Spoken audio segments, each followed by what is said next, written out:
Assalamualaikum warahmatullahi wabarakatuh. Hari ini kita akan melanjutkan kisah Choki ya bosku. 91. Choki merebahkan tubuhnya di kursi malas saat tiba di rumah. Hawa dingin dari AC yang berada di ruang tengah sangat menyejukkan. Hingga saat Leona Lian selesai mandi, adiknya itu sudah terlelap dengan pulas, sampai-sampai suara ponselnya beberapa kali berbunyi tak bisa membangunkannya. Tiba-tiba ponsel Leona Lian ikut berdering, rupanya panggilan dari Susan yang menanyakan keberadaan Choki. Choki ada di rumah, Susan. Tadi sih mau ke kantor juga, tapi aku suruh dia istirahat, soalnya aku lihat dia capek sekali, takutnya dia ngedrop. Sekarang dia sedang tidur di ruang tengah, jelas Leona Lian pada Susan di sana. Oh, pantesan teleponku tidak diangkat. Soalnya terkahir dikirim wah, kalau masalahnya cepat selesai dia mau mampir ke kantor juga, soalnya ada beberapa dokumen yang perlu dia baca, jelas Susan. Mending kamu bawa pulang aja dokumennya. Nanti Choki pelajari di rumah, bisa, kan? Usul Leona Lian. Rencanaku juga begitu, Kak. Oh iya, Choki ada urusan apa ya? Kok kayaknya serius banget? Tanya Susan. Memangnya Choki tidak memberitahu kamu? Tegas Leona Lian. Enggak, Kak. Cuma dia ada urusan yang harus diselesaikan. Aku juga enggak tanya apa. Jelas Leona Lian. Choki bantu temannya ada masalah di rumah sakit, bahkan sampai berurusan dengan pihak kepolisian. Ucap Leona Lian memberitahu Susan. Apakah temannya itu Rosa? Tanya Susan. Loh, kamu kenal sama Rosa? Ucap Leona Lian heran. Kenal, tapi belum pernah ketemu secara langsung. Aku pernah antar Choki ke restoran tempat ulang tahunnya Rosa dan aku pernah dimintai tolong Choki untuk mencarikan dokter spesialis jantung untuk ibunya, jelas Susan. Oh, berarti kamu nggak cemburu kalau Choki dekat dengan Rosa, hehehe. Canda Leona Lian. Apa yang harus dicemburukan? Kak, toh mereka kan hanya berteman, dan aku bukan tipe wanita posesif yang mengekang kebebasan pasangan, jelas Susan. Kalau aku bilang sebenarnya Choki dan Rosa itu ada ketertarikan lebih dari sebagai teman, alias teman tapi mesra, apakah kamu akan merasa cemburu, Susan? Tanya Leona Lian. Pembicaraan mereka makin melebar. Aku enggak pantas merasa cemburu, karena Choki saja belum tahu kan kalau aku sebenarnya tunangannya, jadi bebas-bebas saja dia dekat dengan siapapun, ungkap Susan dengan kebesaran hatinya. Sudah aku beritahu, kok, hari ini. Hehehe, jelas Leona Lian sambil tertawa. Serius, Kak, terus gimana responsnya, Choki? Tanya Susan cukup terkejut mendengarnya. Kamu enggak marah aku membocorkannya terlebih dahulu? Tegas Leona Lian. Buat apa marah, kalau memang sudah diberitahu ya sudahlah. Kalau Choki sendiri gimana, Kak? Tanya Susan lagi. Dia sih anggapnya aku bergurau, kayak percaya enggak percaya sikapnya, jawab Leona Lian. Kalau menurutku, sebaiknya jangan dibahas lagi, Kak, karena belum tepat waktunya, apalagi Choki baru berjinak-jinak dengan jabatan barunya sebagai CEO. Sebenarnya dia diharuskan lebih fokus lagi, karena pekerjaannya sangat kompleks dan perlu keseriusan, ungkap Susan. Baiklah, Susan, nanti aku nasihati Choki agar lebih bersungguh-sungguh dalam pekerjaannya. Masalah Rosa itu kamu tidak perlu khawatir lagi karena hari ini dia sudah tahu status Choki sekarang sebagai CEO. Sepertinya dia minder dan langsung memutuskan tak ingin berkawan lagi dengan Choki. Jelas Leona Lian coba memberikan keyakinan kalau Susan akan menjadi satu-satunya wanita yang akan dicintai Choki. Jauh di lubuk hati Leona Lian, dia merasa kasihan dengan Susan yang sejak kecil dididik tanpa harus menggunakan perasaan. Cemburu dan cinta baginya hal biasa yang tidak bisa mengusik prioritasnya sebagai workaholic sejati. Keesokan pagi, Choki kembali beraktivitas seperti biasanya. Bahkan kali ini kerjanya lebih bersemangat karena Leona Lian telah menasihati agar dirinya lebih fokus pada pekerjaan, dan menepikan dulu urusan pribadi, karena kemajuan perusahaan sedang ditentukan di tangannya. Leona Lian juga mengharuskan Choki lebih sering lagi berinteraksi dengan Susan. Sebagai asisten, sebagai bodyguard dan juga sebagai kawan. Leona Lian sengaja menggunakan kesempatan itu agar Choki dan Susan menjadi sahabat dekat, seperti halnya Choki dan Rosa. Karena Leona Lian sangat percaya bahwa cinta akan mudah tumbuh karena terbiasa bersama-sama. Choki pun menyambut baik pesan kakaknya, karena setelah dia pikirkan kembali peran Susan sangat penting dalam menentukan bagi keberhasilan kepemimpinan Choki di awal jabatannya. Keberhasilannya sangat ditentukan dengan keberhasilan Susan, sebaliknya kegagalannya juga ditentukan dengan kegagalan Susan dalam mengatur pekerjaan yang harus dilakukan oleh Choki, dan Choki tidak ingin itu terjadi. Salah satu upaya yang ingin Choki lakukan dengan memberi perhatian yang lebih pada Susan, agar kinerja tetap stabil, bahkan Choki pun ingin memastikan mood si gadis berhidung mancung itu setiap waktu dalam keadaan baik-baik saja. Kamu makan siang di mana hari ini, Susan? Tanya Choki saat tiba di kantor pagi itu. Enggak salah kamu Choki, sepagi ini kamu sudah membicarakan makan siang. Sarapan aja aku belum, jelas Susan yang sepagi ini saat karyawan lain belum ngantor dia sudah disibukkan dengan pekerjaan. Serius, kamu belum sarapan, Susan? Tegas Choki. Iya, masak aku bohong. Enggak apa-apa juga sih, nanti dirapel saja dengan makan siang, hehehe. Canda Susan sambil mengembangkan senyumnya. Jangan nanti kamu masuk angin. Tunggu sebentar ya, ucap Choki kembali keluar ruang kerjanya. Hei, Choki, kamu mau kemana? Tanya Susan heran. Tunggu aja di sini, pokoknya kamu harus sarapan. Tegas Choki sambil bergegas. Choki, panggil Susan tapi tak dihiraukan lagi oleh Choki yang terus nyelonong menuju lift. Tidak lama kemudian Choki datang kembali, dengan sebungkus makanan di tangannya, lalu diberikan pada Susan. Ayo sarapan dulu, ucap Choki sambil meletakkan bungkusan itu di atas meja. Tadi kakakku bikin sandwich untuk sarapan, seperti biasa aku membawanya untuk memakan di mobil, dan kebetulan masih ada sisanya satu potong lagi, kayaknya cukup untuk mengganjal perut sampai makan siang nanti, tambah Choki sambil senyum pada Susan. Tumben, kamu perhatian banget, Choki. Tapi sering-sering aja ya, hehehe, canda Susan. Oke, siap, sarapan pagimu mulai besok aku yang endorse, ucap Choki sambil menunjukkan jempolnya pada Susan.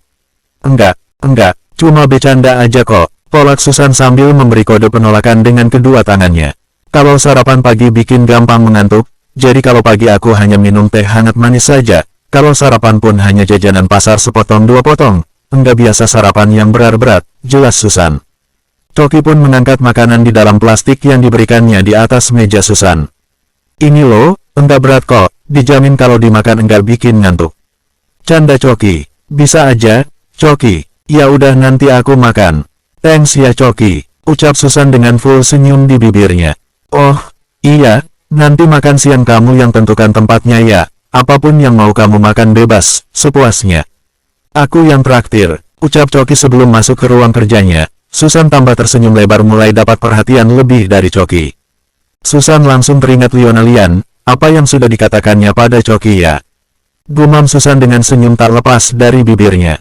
Bersambung, 92. Choki melihat undangan yang persis diterimanya dari Nizam tempo hari tergeletak di atas meja kerja Susan. Seingatnya undangan itu dia simpan di laci ruang tamu rumahnya. Rasa penasaran membuat Choki meraih undangan dominan berwarna coklat tua itu, namun tiba-tiba Susan muncul dari belakang. Mau datang ke pelelangan, Choki? Tanya Susan saat melihat Choki mengamati undangan di tangannya. Oh, kamu diundang juga rupanya. Aku pikir ini undanganku, jelas Choki setelah meyakini itu bukanlah undangannya karena terdapat nama Susan Marwan.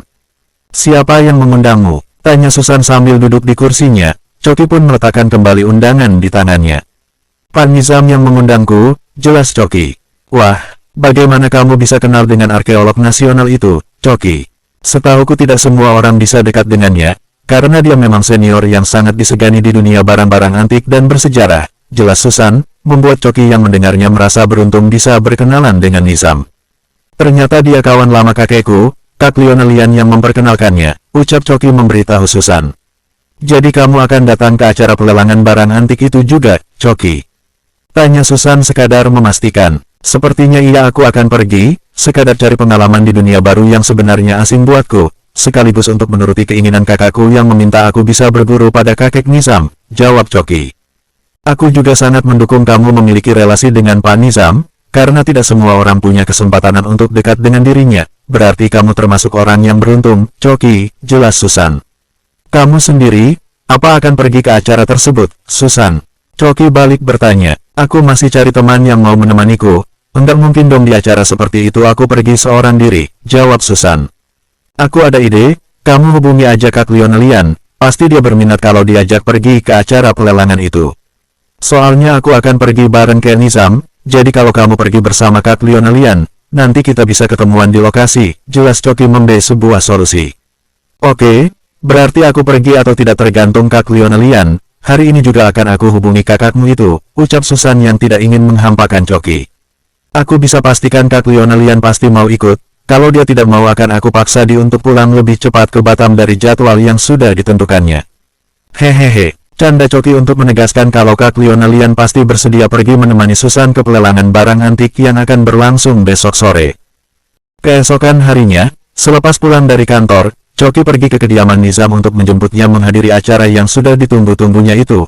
Karena ini akan menjadi pengalaman pertamanya, sudah pasti pengalaman pertama akan membuat seseorang menjadi tidak sabar dan penasaran ingin segera mengetahui dan melaluinya. Wih, elegan benar setelan jas yang kamu pakai, Coki. Berbeda sekali dengan penampilanmu waktu datang kemarin itu. Begini dong seharusnya penampilan seorang CEO, berpakaian sesuai kelasnya. Ini baru mantap, puji Nizam saat bertemu dengan Coki di depan rumahnya. Justru aku merasa jadi orang lain dengan berpakaian mewah seperti ini, Kek. Ini juga karena kakakku yang memilihkan dan sekaligus memaksa aku memakainya. Kalau tidak, aku memang lebih nyaman dengan penampilanku yang bersahaja. Jelas Coki berkata sejujurnya apa yang dia rasakan. Anggaplah ini proses yang harus kamu lalui, Coki, karena pakaian yang kita kenakan bisa menjadi ciri awal atas perubahan status pada diri seseorang. Jangan kamu takut terlihat angkuh atau sombong dengan cara berpakaian yang mewah, karena kebaikan hati yang kamu miliki tidak terwakilkan oleh pakaianmu, tapi kebaikanmu akan terpancar sendiri dari wajah dan sikapmu. Jelas Nizam mulai menasihati Coki dari cara berpakaiannya, yang menurut Nizam sebelumnya kurang relevan dengan statusnya sekarang. Iya, Kek, aku paham. Berarti mulai hari ini aku akan menanggalkan kesan lusuh yang selama ini menjadi image diriku di mata orang banyak. Aku akan berpenampilan lebih baik lagi dan menyesuaikan dengan keadaanku, ucap Coki seperti sedang mendeklarasikan perubahan dirinya. Senyum Nizam melebar mendengar ucapan Coki. Kesan pertama yang didapatnya dari Coki, bahwa pemuda itu akan mudah dia dibentuk menjadi pribadi yang lebih baik dan lebih hebat lagi. Coki pun sangat kagum dengan pakaian yang dikenakan oleh Nizam, walaupun dirinya tidak mengenakan setelan jas. Hanya mengenakan kemeja panjang berwarna hijau lumut, dipadukan dengan celana panjang berwarna coklat susu. Tidak lupa dia mengenakan topi khas arkeolog berwarna krim, tampaklah dirinya seperti ilmuwan sejati atau profesor yang penuh percaya diri dengan keilmuan yang dimilikinya. Sudah siap, Kek, kita berangkat sekarang, tanya Coki dengan penuh semangat. Let's go, sambut Nizam tak kalah semangat. Nizam memilih duduk di kursi penumpang bagian depan di samping Coki yang memandu mobil BMW. Aku duduk di depan tak ingin orang menganggapmu sebagai sopirku, karena mulai hari ini kita adalah rekan, atau jika tidak keberatan kamu kuanggap sebagai cucu angkatku, sebagai salah satu mimpiku yang kesampaian juga punya cucu laki-laki sebelum aku mengembuskan napas terakhirku. Hehehe, ucap Nizam yang menertawakan ucapannya sendiri. Coki pun tersenyum dibuatnya. Terserah Kek, aku mau dianggap apapun sama kakek, yang penting Kek Nizam mau membimbing aku yang pengalamannya masih seumur jagung ini. Jelas Coki yang mulai memandu mobilnya di jalan raya menuju pinggiran Jakarta Selatan tempat dilangsungkannya acara pelelangan. Untuk melindungi identitasmu sebagai seorang CEO, aku harap kamu tidak keberatan aku mengubah namamu, ucap Nizam kembali melanjutkan obrolannya selama perjalanan dengan Coki. Boleh, Kek, kamu ingin memberi namaku apa?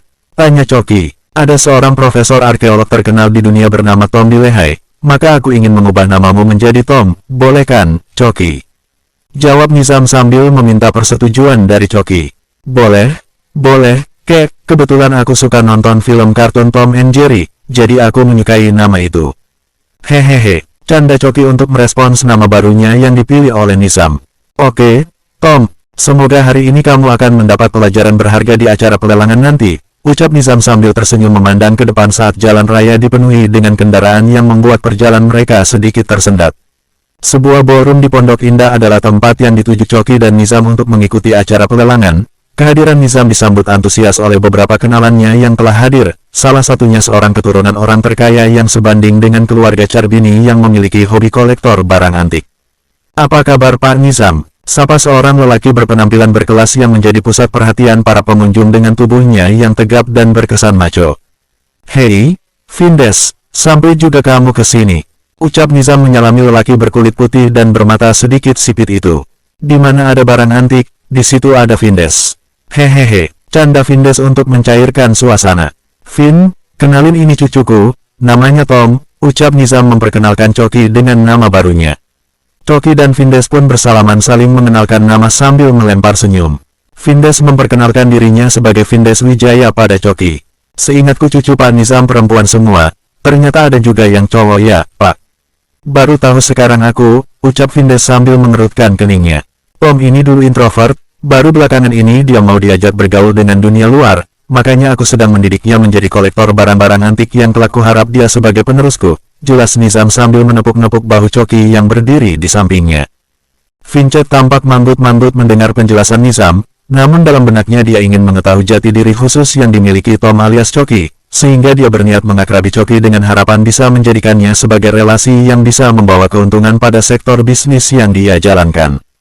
Saat bangunan ballroom yang luas itu mulai dipenuhi pengunjung, Choki mengikuti kemana Nizam pergi. Di saat yang bersamaan Choki sempat melihat dua gadis berparas cantik memakai gaun ketat berwarna hitam yang membalut tubuhnya, serta masing-masing memakai perhiasan kalung permata yang berkilauan yang menambah aura kecantikan mereka berdua. Keduanya tampak dikelilingi orang-orang yang ingin bertegur sapa, termasuk Vindes yang tampak agresif mendekati salah satunya. Kedua gadis itu adalah Susan dan Leona Lian. Bersambung. 93.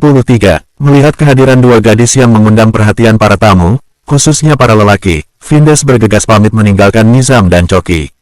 Dengan bentuk tubuhnya yang kekar dan macho, Vindes selalu merasa mampu menaklukkan semua wanita yang diinginkannya. Kemudian wanita-wanita itu dibuat umpama koleksi barang antik yang sudah tidak terhitung jumlahnya. "Hai, Nona, barang antik apa yang sedang kalian cari?" tanya Vindes pada Susan. Alih-alih menjawab, Susan malah melemparkan senyum pada Leona Lian di sampingnya.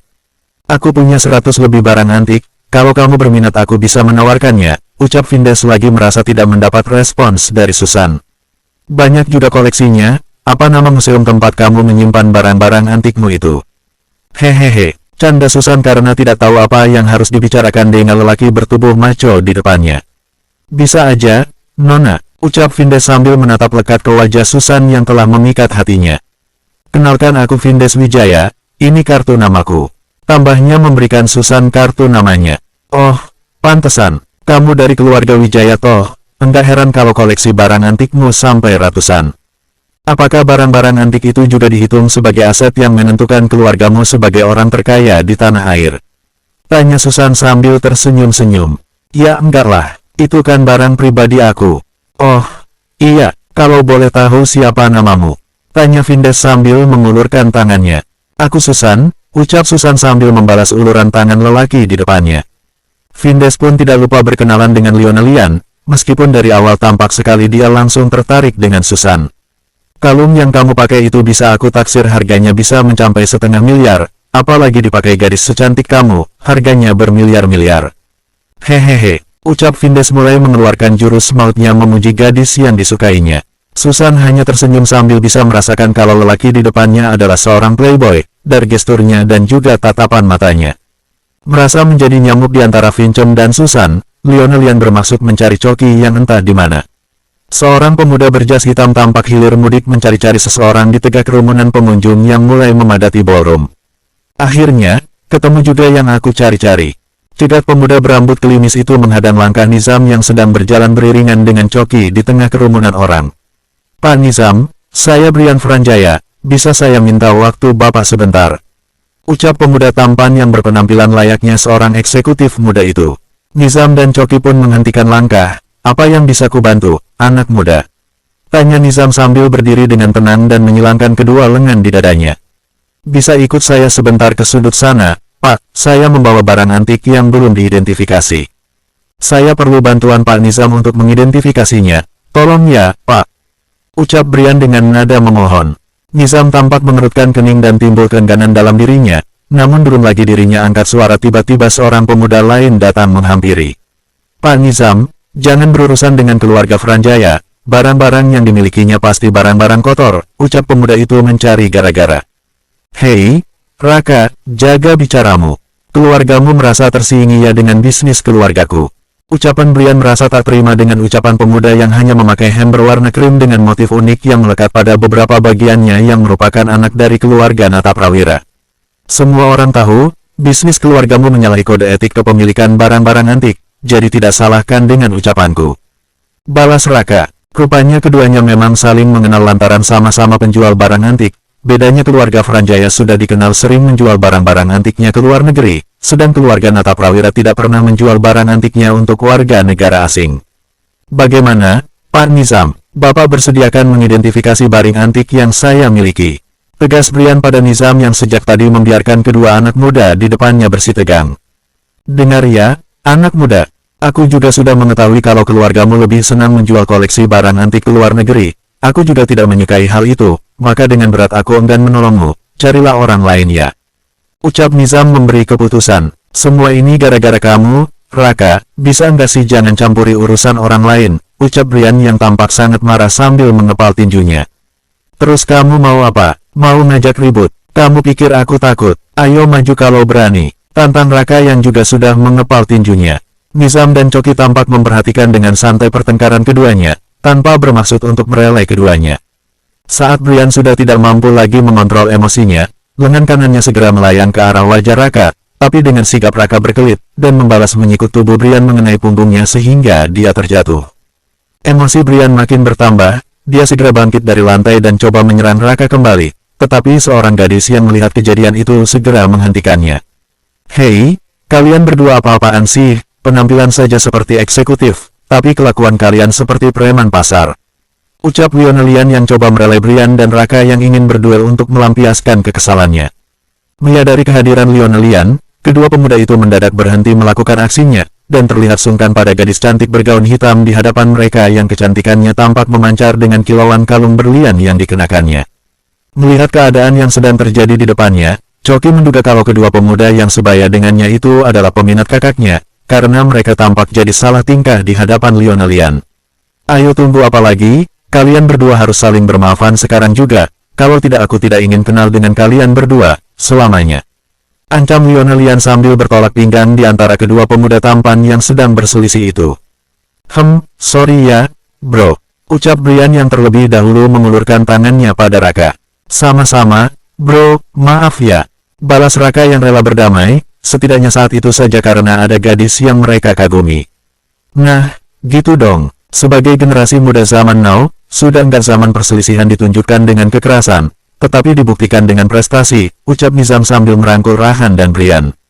Buat kamu, Brian, cobalah ubah mindset keluargamu yang ingin mengambil keuntungan sebesar-besarnya dalam berbisnis barang antik, tapi merusak nilai-nilai kode etik dengan menjual semua barang-barang kuno dan bersejarah tanah air kita ke luar negeri. Kamu itu generasi muda yang berpendidikan, seharusnya lebih peka dengan masalah-masalah yang berhubungan nasionalisme. Kamu pahamkan yang aku katakan? Ucap Nizam coba menasihati Brian, pemuda itu pun mengangguk-angguk coba memahami pesan yang Nizam sampaikan padanya. Ngomong-ngomong siapa yang bersama Pak Nizam ini, apakah keluarganya? Karena dari depan tadi saya perhatikan mengawal terus kemana Bapak pergi, tanya Lionelian berpura-pura tak mengenal Choki di hadapan Brian dan Raka. Oh ini, ayo kenalkan. Ini adalah cucu laki-laki aku satu-satunya, namanya Tom, ucap Pak Nizam memperkenalkan Choki. Brian dan Raka tampak keheranan karena bertahun-tahun kenal dengan Pak Nizam tidak pernah dia mengenal cucu arkeolog yang bernama Tom itu.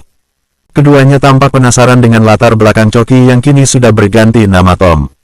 Bersambung, 94. Tom ini adalah cucu adopsiku, aku bersahabat dengan kakeknya sejak zaman sekolah dulu. Makanya kalian tidak pernah bertemu dengannya, jelas Nizam saat Brian dan Raka mempertanyakan perihal identitas Choki yang sebenarnya. Oh, pantas, wajah pun tidak mirip. Hehehe, ucap Raka yang mengamati wajah Choki dan Nizam dengan saksama. Nizam memilih untuk mengakui Choki sebagai cucu angkat, karena dari beberapa orang yang sudah diberitahunya kalau Choki itu cucu biologisnya hampir semua yang mendengar heran dan tidak percaya. Nizam memperkenalkan pada semua orang yang ditemuinya bahwa Choki memiliki kemampuan mengenal barang antik sangat detail, bahkan boleh dibilang hampir setaraf dengannya. Mendengar penuturan Nizam, Raka pun sangat tertarik untuk mendekati Choki, karena bisnis yang dijalaninya memerlukan orang seperti Choki, yang memiliki kemampuan dalam mengidentifikasi barang-barang antik. Raka memberikan kartu namanya pada Choki, demikian juga yang lainnya termasuk Brian melakukan hal yang sama. Mereka berebut memberi kartu namanya pada Choki. Dengan senang hati Choki pun menerima satu persatu kartu nama mereka. Memangnya kamu sarjana arkeologi di universitas mana, Tom? Tanya Raka yang paling penasaran di antara semua orang terhadap Choki. Aku S1 di UI dan S2 di Oxford, jelas Choki meskipun sebenarnya dia seorang sarjana ekonomi. Lionelian yang berada di tempat itu hanya tersenyum mendengarnya. Lionelian mulai terlibat obrolan dengan Pak Nizam, sedangkan Choki melayani keingintahuan kawan barunya Brian dan Raka. Koleksi barang antikmu banyak, Tom? Tanya Brian. Lumayan banyak, tapi aku lebih tertarik mengoleksi batu alam, batu mulia dan batu pusaka. Menurutku batu-batu antik itu sangat menakjubkan, dibentuk oleh alam sedemikian rupa sehingga memiliki daya tarik yang tak ternilai. jelas Choki sekenanya. Apa kamu percaya, ada batu yang memiliki kekuatan magis? Tanya Raka yang juga penasaran dengan penjelas Choki. Kepercayaan bahwa batu jenis tertentu memiliki kekuatan magis atau supranatural merupakan perkembangan konsep kepercayaan animisme yang masih mengakar di kalangan masyarakat. Karena naluri manusia memang selalu berusaha menemukan media untuk memecahkan sesuatu di luar jangkauan akalnya. Di jagat raya ini sendiri masih banyak hal yang bersifat rahasia, yang belum bisa dijangkau oleh ilmu pengetahuan. Jadi, aku sih percaya tidak percaya kalau ada jenis batu yang memiliki kekuatan magis. Jelas Choki membuat Raka dan Brian mengangguk-anggukan kepala. Saat ini sedang melakukan penelitian apa, Tom? Tanya Brian lagi yang sangat penasaran dengan anak muda yang berminat dengan dunia arkeolog. Aku masuk dalam tim peneliti di situs Gunung Padan di Jawa Barat. Jelas Choki yang sempat mendengar berita penemuan situs Gunung Padan yang diduga sebagai piramida besar yang lebih besar dan lebih tua dari piramida Agung Giza di Mesir. Kapan-kapan datanglah ke tempatku untuk melihat koleksi barang antik keluarga Wijaya. Ucap Brian tentu saja bermaksud Choki mau mengidentifikasi barang antik miliknya, karena dirinya sering kerepotan mencari orang yang paham benar mengenai barang-barang antik. Iya, Tom, jangan lupa datang ke toko barang antikku di Jalan Surabaya. Alamatnya ada di kartu namaku. Ya, Raka pun tidak ketinggalan untuk mengundang Choki bertandang ke tempatnya. Baiklah, kalau ada waktu senggang, aku akan ke tempat kalian masing-masing. Nanti aku kabari kalau aku akan berkunjung, jelas Choki yang tak ingin mengecewakan Brian dan Raka. Oh, iya, boleh aku tahu, siapa Leona Lian itu? Tanya Choki setengah berbisik pada kedua pemuda di depannya karena takut pertanyaannya terdengar oleh Leona Lian yang berdiri tidak jauh dengan mereka yang sedang ngobrol serius dengan Nizam. Choki menanyakan itu hanya penasaran saja, ingin memperoleh keterangan mengenai kakaknya yang disukai oleh Raka dan Brian secara bersamaan. Masak sih kamu enggak kenal sama Leona Lian Charbini? Memangnya kamu enggak punya kaun medsos? Tanya Brian heran dengan pertanyaan Choki. Ada sih, tapi aku pengguna medsos yang pasif. Bisa dihitung jari aku memperbarui status medsosku. Maklumlah aku sibuk dengan pekerjaan yang sangat menguras perhatianku, jelas Choki beralasan. Leona Lian itu sudah jadi selebgram, setiap unggahan di medsosnya pasti memiliki jutaan respons dari followernya. Aku ini fans setia Leona Lian, yang selalu mengikuti aktivitasnya, bahkan aku pernah ikutan acara meet and greet dengannya. Sama kamu juga kan, Raka? Ucap Brian menjelaskan pertanyaan Choki. Yoi, aku merasa Leona Lian ini patut dicontoh oleh gadis-gadis masa kini. Aku kagum loh, orang sefeminin dan secantik dia ternyata memiliki kemampuan bela diri yang mumpuni. Jadi bukan seperti wanita kebanyakan yang hanya suka dandan tanpa memiliki nilai positif lain pada dirinya. Begitu sih yang aku lihat pada diri Leona Lian sehingga aku juga meminatinya. Jelas Raka membuat tanda tanya di benak Choki sudah terjawab. Choki merasa bangga sekali ternyata memiliki kakak yang menjadi seorang influencer. Pantaslah dia melihat perubahan signifikan pada diri kakaknya dalam berpenampilan, layaknya seorang seleb. Di tengah keasikan Choki ngobrol dengan kawan barunya, suara pengeras suara dari panggung utama tiba-tiba terdengar nyaring, memberitahukan para pengunjung bahwa acara pelelangan belum bisa dimulai karena masih menunggu beberapa orang petugas pelelangan yang masih belum hadir. Kesempatan itu dimanfaatkan Leona Lian untuk mengajak Pak Nizam, Choki dan yang lainnya untuk makan di restoran di sebelah ballroom. Ayo Pak Nizam kita ngopi-ngopi dulu di sebelah, ajak Leona Lian pada Pak Nizam. Raka dan Brian pun tidak luput dari ajakan Leona Lian. Demikian halnya Susan yang sedang asyik diajak ngobrol dengan Vindes diseret Leona Lian untuk menemaikan makan di restoran. Asyik banget nih ngobrolnya, usik Leona Lian pada Susan dan Vindes. Gimana sudah ketemu Choki, Kak?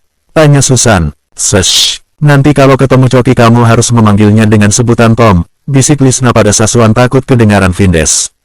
Oh, kenapa sih, Kak, Choki harus ganti nama segala? Tanya Susan heran. Penyamaran identitas, ini Pak Nizam yang mengaturnya. Kamu harus berpura-pura tidak mengenalnya, jelas Leona Lian pada Susan dengan suara berbisik. Acara pelelangannya masih setengah jam lagi, ayo temani aku makan di resto sebelah, ucap Leona Lian mengajak Susan. Baik, Kak, aku juga ajak dua orang kenalan baru Choki, ganteng-ganteng lo orangnya, bisa buat kita cuci mata. Hehehe, canda Leona Lian, aku enggak diajak, tanya Vindes yang mendengar obrolan Leona Lian dan Susan. Ayolah, dengan senang hati, ajak Susan. Tapi, aku nyusul nanti ya, aku mau ada perlu sebentar, jelas Vindes. Oke, kami tunggu, ucap Vindes, lalu pergi dari hadapan Susan dan Leona Lian. Apa yang kalian berdua obrolin tadi? Tanya Lian sambil berjalan beriringan dengan Susan. Aku tidak mengobrol kok, cuma jadi pendengar setia saja, jelas Susan sambil tersenyum. Memang apa yang dia omongin? Tanya Lian penasaran. Banyak hal, tentang dirinya, keluarganya, perusahaannya, dan lain-lain, aku hanya iya-iya saja. Kononnya dia mau pamer agar aku tertarik. Dia pikir aku cewek matre yang tertarik dengan lelaki karena kekayaannya, jawab Susan. Kalau aku sih mencium aroma-aroma playboy pada diri Vindes, ujar Lian mengutarakan pandangannya. Aku juga melihatnya demikian, Kak, tapi untuk jadi teman sih oke-oke saja, selain bisa jadi relasi bisnis, kalau jalan dengan dia berasa jalan didampingi bodyguard. Hehehe, canda Susan. Iya, sih, dia emang maco banget orangnya. Tambah Lian yang selalu kagum dengan lelaki yang menjaga badannya terlihat bugar dan berotot. Keduanya terus berjalan keluar ballroom menuju restoran, Choki dan yang lainnya sudah menunggu di sana. Akan ada cerita baru yang akan mereka lalui bersama hari ini. Bersambung. 95. Dalam restoran ternyata cukup ramai, karena sebagian besar pengunjung acara pelelangan memutuskan menunggu acara dimulai dengan makan dan minum di restoran itu. Di bagian tengah restoran, tampak Choki dan yang lainnya sedang duduk sambil terlibat obrolan santai, sambil sesekali tertawa-tawa kecil.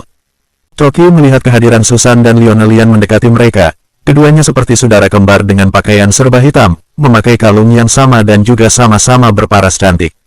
Kok belum pada order? Tanya Lian saat mendekati meja Choki. Baru order minuman saja, kalau makan terserah Lian aja yang order, kalau bisa camilan aja, jangan makanan berat, ujar Pak Nizam. Baik, Pak Nizam. Oh, iya ini kenalin temanku Susan, ucap Lian.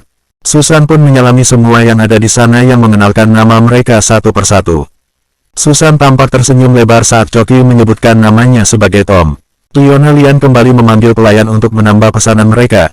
Kemudian setelahnya mulai terlibat obrolan dengan Choki dan kedua teman barunya, Brian dan Raka. Dalam waktu dekat ini, keluarga Charbini akan membuka sebuah galeri barang antik di Blok M Square, akan digadang-gadang menjadi galeri barang kuno terbesar yang berada di mall. Pembukaannya pun rencananya akan dibuat semeriah mungkin. Makanya aku datang ke sini, ingin mendapatkan barang-barang yang akan dilelang hari ini, untuk menjadi koleksi barang yang akan dipamerkan di toko baru milik keluargaku, jelas Lian dengan antusias di tengah obrolan. Wah, konsep yang brilian itu, selama ini kan toko barang antik hanya bisa ditemui di toko-toko kecil di pinggir jalan, dengan menjadikan mall tempat menjual barang antik adalah sebuah ide yang jarang terpikirkan, karena mall biasanya hanya untuk barang-barang modern dan pusat hiburan, ujar Choki yang tahu kalau yang diucapkan kakaknya tidak lebih dari sebuah akting, untuk menunjukkan eksistensi mereka sebagai kolektor barang-barang kuno. Brian dan Raka tampak tidak senang mendengar rencana keluarga Charbini yang ingin ikut terjun di bisnis barang antik, karena mereka percaya akan menjadi ancaman bagi bisnis yang mereka sudah kembangkan belasan tahun lamanya. Keduanya hanya diam mendengarkan, tak ingin berkomentar. Jadi toko ini nantinya menggunakan sistem buy and sell, yang artinya pelanggan bisa datang untuk menjual barang antiknya di sini dan juga bisa membeli barang antik yang kami miliki. Dengan konsep seperti swalayan, semua barang ditata dengan rapi di dalam galeri yang luas dan berhawa dingin, tambah Susan yang rupanya ikut dalam akting yang direncanakan Lian. Mendengar konsep galeri yang akan dibuat oleh keluarga Charbini makin membuat Raka dan Brian merasa kalah saing sebelum galeri itu benar-benar berdiri dan bagi mereka itu seperti mimpi buruk yang akan membuat bisnis mereka lambat laun akan gulung tikar. Idemu bagus sekali Lian, aku sangat mendukung agar segera direalisasikan. Apa yang bisa aku bantu? Tanya Nizam yang sejak tadi mengikuti obrolan di meja makan itu sambil mencicipi kudapan aneka macam yang sudah dipesan Lian dan minuman yang menyegarkan. Nah, ini pertanyaan yang sangat mahal dan sudah aku tunggu-tunggu Pak Nizam. Hehehe, ucap Lian sambil diselingi tawanya yang terdengar menggembirakan. Jadi galeriku nanti memerlukan ramai pekerja, terutama di bidang identifikasi dan penaksiran harga barang-barang antik yang nanti akan dijual kepada kami. Untuk itu kami perlu seorang pakar terlatih, yang akan memberi training pada karyawan yang akan kami rekrut. Untuk itu saya minta kerjasama dari cucu kakek untuk membantu di galeri kami. Bagaimana, Pak Nizam? Kalau aku sih setuju-setuju saja, karena secara keilmuan Tom sudah bisa dipertanggungjawabkan keahliannya, tinggal Tom sendiri, bagaimana? Tanya Pak Nizam menyerahkan sepenuhnya keputusan pada Choki. Kalau masalah salari tidak perlu diragukan lagi kami berani bayar di atas rata-rata, tambah Lian untuk meyakinkan Tom. Brian dan Raka yang merasa lebih awal melakukan pendekatan pada Tom sangatlah tidak nyaman dengan sikap Leona Lian yang menjilat Pak Nizam untuk mencapai keinginannya untuk mendapatkan Choki sebagai tenaga ahli di galeri yang akan didirikannya. Keduanya berpandangan merencanakan sesuatu. Maaf, sebelumnya, kami bertiga ada hal pribadi yang harus kami diskusikan. Bisa kita pindah ke meja sebelah Tom, untuk menindaklanjuti obrolan kita di awal. Ucap Brian yang segera mengambil tindakan sebelum Tom mengambil keputusan untuk bergabung dengan galeri barang antik yang akan dibuka oleh keluarga Charbini. Oh, gimana sih kalian ini? Kami kan sedang menunggu jawaban dari Tom. Tunggulah sebentar sampai dia memberi keputusan. Tegas Susan merasa tidak senang dengan tindakan Brian yang menyela pembicaraannya dengan Tom. Tenang saja, pasti nanti Tom memberi jawaban, tentu saja setelah diskusi singkat yang akan kami lakukan, karena sudah kami rencanakan terlebih dahulu. Sebelum kalian berdua tiba-tiba memberi penawaran dengan memanfaatkan keadaan, menurutku itu kurang beretika, ucap Raka yang kini sudah bersekutu dengan Brian untuk menjadikan Tom sebagai partner bisnis mereka. Gunakan bahasa yang baik dong. Tidak beretikanya di mana? Coba jelaskan padaku. Tegas Susan merasa tidak terima dengan ucapan Raka barusan. Seharusnya kalian melakukan penawaran pada Tom itu secara personal, lebih privasi, tidak di depan orang lain yang tidak berkepentingan. Seperti yang aku dan Brian ingin lakukan secara pribadi pada Tom sekarang contohnya. Lagi pula, kami berdua kan lebih awal melakukan perbincangan, jadi berilah kesempatan pada kami terlebih dahulu untuk berdiskusi pada Tom, jelas Brian sambil beranjak dari duduknya diikuti oleh Raka. Ayo, Tom, kita pindah ke meja sebelah. Ajak Brian, Tom pun mengambil keputusan untuk ikut mereka. Sorry ya Leona Lian dan Susan, nanti kita sambung lagi pembicaraan kita. Jelas Tom sambil mengulas senyum pada mereka berdua. Nizam tak berkomentar apa-apa hanya sebagai pengamat sambil menikmati kudapan kegemarannya kue lumpur dan risoles. Tanpa mereka sadari rupanya Vindes yang sejak tadi ingin menghampiri meja Susan mendengar semua pembicaraan Leona Lian dan kedua kolektor barang antik yang sudah dikenalnya itu, Raka dan Brian. Vindes menahan diri, lebih memilih memperhatikan mereka dari kejauhan. Setelah Tom dan kedua rekan barunya pindah ke meja sebelah, Leona Lian dan Susan hanya tertawa saling berpandangan. Ngerebutin pepesan kosong, bisik mereka sambil tertawa lagi. Di meja sebelah Tom mulai terlibat obrolan serius dengan Raka dan Brian mengenai kesediaan Tom menjadi juru ahli dalam mengidentifikasi barang antik di galeri mereka berdua. Tom, sebelum kamu memutuskan join dengan keluarga Charbini pemilik perusahaan Artama Karya Group, aku ingin jelaskan satu hal, bahwa perusahaan mereka itu sudah terlalu kuat menguasai berbagai sektor, mulai dari perhotelan, properti, pengobatan, dan sebagainya, jangan sampai di sektor barang antik pun mereka kuasai. Jika ekonomi sudah dimonopoli oleh satu pihak maka akan mudah menyebabkan kesenjangan ekonomi, yang menciptakan jurang antara si kaya dan si miskin. Pasti kamu lebih mengerti dampaknya bagi masyarakat sekitar kalau hal ini terus-terusan terjadi. Salah satunya akan mengancam nasionalisme rakyat, jelas Raka memberikan opininya untuk mengubah keputusan Choki bergabung dengan keluarga Charbini. Choki yang merupakan sarjana ekonomi membenarkan ucapan Raka, sekaligus menjadi cermin bagi dirinya sebagai pucuk pimpinan dari Artama Karya Group untuk lebih memikirkan aspek-aspek ekonomi kerakyatan dalam menjalankan bisnisnya. Sebuah pelajaran berharga kudapat hari ini, batin Choki. Lalu dia melanjutkan diskusinya dengan Raka dan Brian yang menginginkan dirinya bergabung dengan mereka ketimbang dengan Leona Lian dan Susan. Bagaimana kisah selanjutnya? Bersambung, matur nuwun.